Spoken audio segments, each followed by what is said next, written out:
अस्सलाम वालेकुम गाइस। तो आज हम आपको कुछ ऐसे पॉइंट्स बताएंगे जिससे आप ये बात जान पाएं कि जो डिबेट हुई थी ज़ैद पटेल साहब और समीर के बीच में, उसमें किस कदर आसानी के साथ, ईज़ के साथ, कॉन्फिडेंटली ज़ैद साहब ने क्लियर विक्ट्री ली। उसी डिबेट से अब मैं चंद ऐसे पॉइंट्स आपके सामने रखूंगा जिससे ये बात कंफर्म हो जाएगी कि किसी भी तरीके से समीर इस डिबेट के लिए रेडी नहीं था और आप सब लोगों को भी चीट करने की कोशिश कर रहा था, धोखा दे रहा था उस डिबेट में। कॉन्सेप्ट ऑफ गॉड पर डिबेट थी, जैसा कि आप सब जानते हैं, लेकिन हमने देखा समीर को तो खुद ही नहीं पता था कि गॉड है क्या। वो उसको बयान तक नहीं कर पा रहा था। क्लिप सुनिए।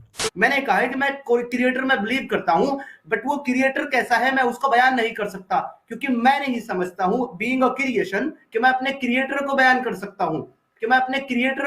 सकता हूं, समीर इसी जगह हार गया था, क्योंकि जब वो ये कहता है कि मुझे गॉड के बारे में नहीं पता और फिर वो इस्लाम के गॉड को गलत मानता है, तो ये तो क्लियर एक कॉन्ट्रडिक्शन हो गया। एक तरफ वो कहता है मैं गॉड को नहीं जान सकता और दूसरी तरफ वो इस्लाम के गॉड में कमियां निकालता है।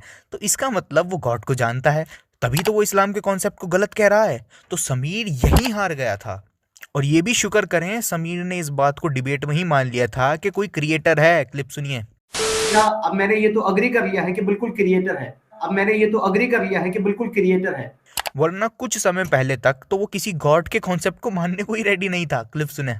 मैं अपने मन से बिल्कुल फाइनल कर चुका हूँ कि अगर मुझे ये पता भी चल जाए ना कि ये वाला रिलीजन सही है और ये वाला गॉड सही है, तब भी मैं गॉड के कॉन्सेप्ट में नहीं मानूंगा। और समीर की कंफ्यूजन यही खत्म नहीं हुई। डिबेट से 17 दिन पहले वो ये भी कह रहा था कि मैं नेचर को ही सब मानता हूँ। क्लिप सुनिए। जिंदगी चलती है, मैं उसको फॉलो करता हूँ, नेचर को और यूनिवर्स को ही सब कुछ मानता हूँ, सोर्स ऑफ लाइफ मानता हूँ। और उसके बाद समीर ने खुद ये कहा कि ये मेरा लास्ट बिलीफ नहीं है और चेंज हो सकते हैं। क्लिप सुने। और ऐसा नहीं, मैं ये भी नहीं कह रहा कि भाई मैं सही हूँ, ये भी मैं आपको बता दूं, मैं नहीं कह रहा कि मेरा लास्ट बिलीव है, लास्ट स्टेटमेंट है। अगर आपके पास कुछ और बिलीव है, कुछ और रेफरेंस है, तो आप लाइए, वो मुझे दीजिए, मैं उसको पढ़ूंगा, रिसर्च करूंगा, और अगर आप सही होंगे, मैं गलत होऊंगा, तो मैं मान लूंगा। और उसके बाद वो डिबेट में ये भी एक्सेप्ट करने को रेडी नहीं था कि खुदा एक है या अनेक। वो यहीं पर श्योर नहीं था। क्लिप सुने। लेकिन मैं ये कहता हूं कि अगर एक से ज्यादा गॉड है भी, तो इसमें मसला क्या हो सकता है? बिल्कुल नहीं हो सकता। और इस डिबेट के डिस्क्रिप्शन में उसने ये लिखा है कि वो एग्नोस्टिक है, मतलब जानता नहीं। मतलब ये तो हद हो गई कंफ्यूजन की। और फिर उसने ये भी बोला हुआ है कि वो सनातनी है। इसलिए मैं सनातनी हूँ भाई, मेरा अपना रीजन है सनातनी होने का। तो डिबेट का टॉपिक था कॉन्सेप्ट ऑफ गॉड, और ये शख्स जितना अपने बिलीव्स बदल रहा है उससे साफ जाहिर होता है कि ही वाज अनप्रिपेयर्ड। उसको पता ही नहीं था सही गलत क्या है। तो डिबेट के टॉपिक पर एक्स मुस्लिम समीर की क्लियर डिफीट आप सबके सामने है।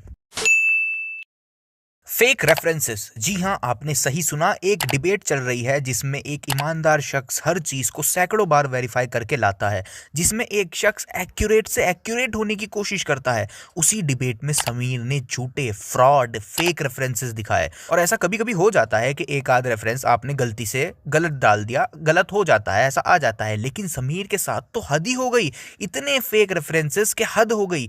अब मैं आपको एग्जाम्पल देता हूं कि कैसे इसने आप सबको चीट करने की कोशिश करी। जैसे समीर ने एक आयत दिखाई अपनी प्रेजेंटेशन में, सूरा 37 आयत 125, जिसमें उसने लिखा था अल्लाह को कर्ज दो। लेकिन ओरिजिनल आयत में ऐसा कुछ लिखा ही नहीं है, कोई ऐसे अल्फाज वहां मौजूद ही नहीं है। आप पॉज करके खुद पढ़ लें। और उसके बाद सूरा 43 वर्स 3 समीर ने दिखाई, जिसमें उसने लिखा था अल्लाह को डर है कि सारे लोग एक गिरोह ना हो जाएं। अब हम एक्चुअल आयत देख लेते हैं, और ये रही आयत। तो क्लियरली देख सकते हैं आप लोग, यहाँ ऐसा कुछ लिखा ही नहीं हुआ जो समीर ने स्लाइड में लिखा हुआ है। कुछ नहीं है ऐसा बिल्कुल भी। फिर धोखा दिया समीर ने। और फिर एक और आयत सूरह 4 वर्स 36 इसने दिखाई, और इसी आयत को दो बार इसने दिखाया एक ही स्लाइड में, और दोनों की दोनों बातें झूठी। ऐसी कोई बात इन आयतों में लिखी हुई है ही नहीं। ओरिजिनल आयतों में आप खुद चेक कर लें, टोटली फ्रॉड रेफरेंस, कुछ नहीं लिखा है ऐसा। और उसके बाद सिर्फ यही नहीं है, और भी बहुत सारे रेफरेंसेस इसने फ्रॉड दिखाए हैं, जिनको जब जाके चेक किया जाए तो वहां वो बात लिखी हुई ही नहीं है। क्लियरली आपको धोखा देने की कोशिश कर रहा है। तो ये शिकस्त नहीं तो और क्या है? कोई भी ईमानदार शख्स बताए, क्या ये शिकस्त नहीं है कि सामने वाले शख्स को एविडेंसेस फैब्रिकेट करने पड़ रहे हैं एक ऐसी डिबेट में जहां आदमी आने से पहले अपने एक एक एविडेंस को 10 बार वेरीफाई करता है। क्लियर डिफीट हुई समीर। यहाँ पे समीर ने क्लियरली आप लोगों को धोखा देने की कोशिश करी। क्यों? क्योंकि सूरह नंबर 3 आले इमरान आयत नंबर 144 में अल्लाह कहता है कि अल्लाह को नहीं पता कि मोहम्मद कत्ल किया जाएगा या उसको मौत आएगी। अल्लाह नहीं जानता है। अल्लाह अपनी ला इल्म का इजहार कर रहा है। सूरत ध्यान से सुनिए, समीर ने कहा कि अल्लाह को नहीं पता। आपने सुना, उसने कहा आयत में लिखा है कि अल्लाह को नहीं पता। हालांकि जब जैद पटेल साहब ने उसको ये बात पर पकड़ा तब भी वो अल्फाज समीर नहीं दिखा पाया जो उसने ओरिजिनली क्लेम किए थे। ना उसके अंदर एक मिस्टेक या डिसऑनेस्टी मैं आपको नहीं बोलूंगा, लेकिन मिस्टेक, क्लियर ब्लंडर दिख रहा है। ये आयत में बताओ कहां दिया है कि अल्लाह के पास इल्म गैब नहीं है? बताओ, आपकी एक एक आयत को खोल के मुझे इसमें वर्ड्स बताओ कि अल्लाह नहीं जानता। उसने नहीं बताया। ये बात है कि अल्लाह ताला इंसान को वही बताता है जो इंसान के लिए जरूरी है, लेकिन आप कहते हैं कि इसमें यह साबित होता है कि उसको नहीं पता है। वर्ड्स बताओ इसमें, या तो वर्ड्स बताओ या तो गलती एक्सेप्ट करो। तो ये डिफीट नहीं तो और क्या है कि आमने सामने तुम्हारे फेक दावों की पोल खोली जा रही है। जब समीर ने देखा जहर साहब उसके एक एक पॉइंट के लिए तैयार हैं और उसको लगातार जवाब मिल रहा है, तब समीर ने सोचा क्यों ना बातों को घुमाया जाए। कंक्लूजन पर नहीं पहुंचेंगे। मैं आपसे, चले इसको आसान करते हुए मैं ये कह देता हूं यहां पर कि आप मुझे ऐसी कोई 3 बातें, इस्लामी गॉड जो है उसकी ऐसी 3 बातें आप मुझे पेश कर दें जो दुनिया का कोई और अकीदा इंसानियत की रहनुमाई के लिए या इंसानियत के फायदे के लिए दुनिया का कोई भी और अकीदा, कोई भी और धर्म, कोई भी और खुदा, कोई भी और कॉन्सेप्ट ऑफ गॉड नहीं देता हो। ये क्या बात हुई कि मुझे 3 अच्छी बातें दिखा दो? अरे ये कोई टॉपिक है?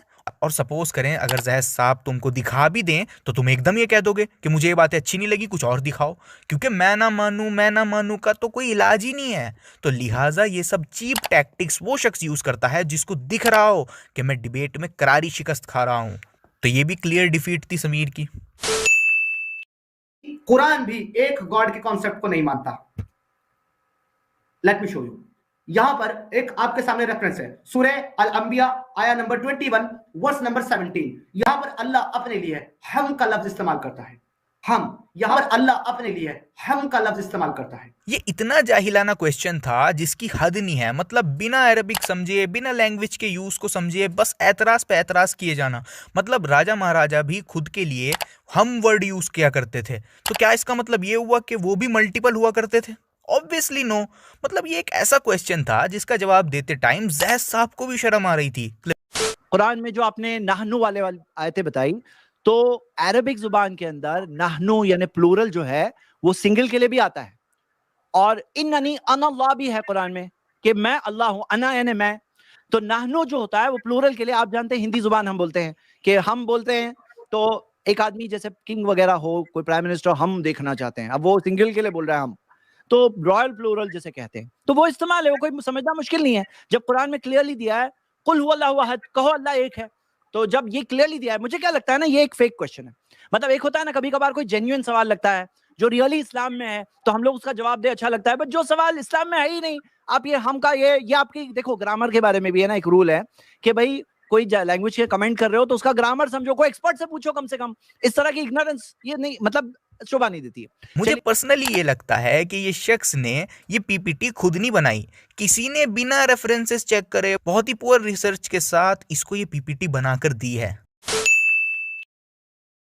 खुद कुरान के अंदर जो है अल्लाह अपने अलावा माबूद के बारे में जिक्र कर रहा है। अल्लाह जो है ख्वाहिश और नफ्स को भी माबूद बता रहा है कि लोगों ने अपनी ख्वाहिश और अपने नफ्स को माबूद बना रखा है। सूरह नंबर 25 फुरकान आयत नंबर 43, सूरह नंबर 44 सूरह जाफिया आयत नंबर 23। इसके अलावा अल्लाह कहता है, फिर जो है ये चीज दोबारा से आ गई है, अल्लाह के अलावा खालिक और कौन है? सूरह नंबर 23 सूरह मोमिनून आयत नंबर 14, खालिकों में सबसे बेहतर खालिक अल्लाह कहता है कि मैं खालिकों में सबसे बेहतर खालिक हूं। किसी चीज का बेहतर होना तब हो सकता है जब उससे कमतर चीज मौजूद हो, और यहाँ पर खालिक की बात कर रहा है, तो बाय डिफॉल्ट अल्लाह ये कबूल कर रहा है, ये एक्सेप्ट कर रहा है कि उसके अलावा और भी खालिक हैं और वो उन खालिकों में बेहतर है।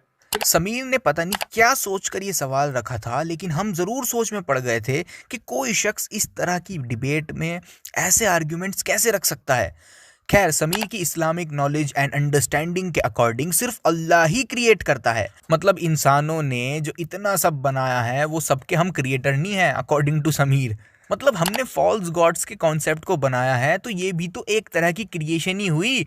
हम लोगों ने अपने मन से खुदाओं को, गॉड्स को गढ़ लिया है, तो क्या ये क्रिएशन नहीं हुई? अगेन ये सब वो सवाल हैं जिनका जवाब इतना सिंपल है कि दिमाग पर जोर डालने की भी जरूरत नहीं है। अब जो आपने कहा कि अल्लाह के अलावा और माबूद है, तो हम तो कहते हैं ना, नहीं है कोई माबूद बरहक। फॉल्स गॉड्स तो है ना, तागूत वर्ड है, कुल्लु मा उबिदा मिन दूनिल्लाह, जो अल्लाह के अलावा और जिनकी इबादत होती है वो फॉल्स गॉड्स है। तो फॉल्स गॉड्स का कंसेप्ट तो है ही। तो हाँ, लोग अपनी ख्वाहिश को भी इबादत करते हैं, गलत करते हैं, फेल होने वाले, नाकाम होने वाले हैं। ये सब चीजें दिखाती हैं कि समीर को ना तो ये पता कि इस्लाम क्या कहता है, समीर मिसलीड करता है, वो झूठ बोलता है, फेक रेफरेंसेस लेके आता है एक डिबेट में, जिससे समीर की सारी क्रेडिबिलिटी ओवर हो जाती है। तो लिहाजा हमें समीर को ट्रस्ट नहीं करना चाहिए। और इस तरह की क्लियर डिफीट देखने के बाद मैं समीर के व्यूवर्स से पूछना चाहता हूँ, ये सब समीर के फ्रॉड्स देखने के बाद आप क्या कहोगे? देखिए, बी ऑनेस्ट, एक्सेप्ट करो कि समीर ने झूठ बोला, मिसलीड किया, उससे जाके कहो। अगर आप ऑनेस्टी नहीं दिखाओगे तो इससे पता चलता है कि वो ये सब हरकतें आपकी वजह से करता है, क्योंकि आप झूठ बोलने पर उसको कुछ कहते ही नहीं हो। तो बी ऑनेस्ट।